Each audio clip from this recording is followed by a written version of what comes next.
ပြက်ခါလေးမှာပထမဦးစွာစัจ java လာကလေးတစ်သိန်းလုံးတစ်ဆက်သေးသောကဘာပြက်မိုးကြီးရွာသွန်းပါတယ်။ကဘာပြက်မိုးပြက်ဆဲဒီမှလွန်စွာရှည်လျားသောကာလမှာရေတစ်စက်တစ်ပေါက်မျှမိုးမရွာပဲကုန်လွန်သွားတဲ့အခါဒုတိယနေတစ်စင်းထင်ရှားဖြစ်ပေါ်လာပါတယ်။နေတစ်စင်းဖြစ်လာတဲ့အခါနေတစ်စင်းဝင်ရင်နေတစ်စင်းထွက်ပေါ်လာသလိုဖြစ်လာပြီး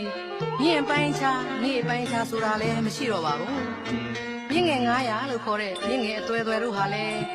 နှမ်းတစ်ပုတ်စာရေမကြံအောင်ခန်းချောက်ပုံရပါတယ်။ဒီလိုနဲ့ကာလရှည်လျားစွာကြာမြင့်တဲ့အခါတရားနေတစ်စင်းလျားကြာမြင့်လာတော့စရုဒ္ဓနေတစ်စင်းပေါ်ထွက်လာပြီးမြစ်ကြီး9သွဲမြင့်ငယ်900တို့ရဲ့မြစ်ပြားခံရာခုနှစ်ထွေသောအိုင်ကြီးများလည်းခန်းချောက်သွားပြန်ပါတော့တယ်။ဒီလိုနဲ့ပဲကာလရှည်လျားကြာမြင့်လာပြန်တော့ပြင်စမမြောက်နေတစ်စင်းထပ်မံပေါ်ထွက်လာပြီးသမုဒ္ဒရာရေတို့ဟာတဖြည်းဖြည်းခန်းချောက်သွားပြီးနောက်ဆုံးမှာ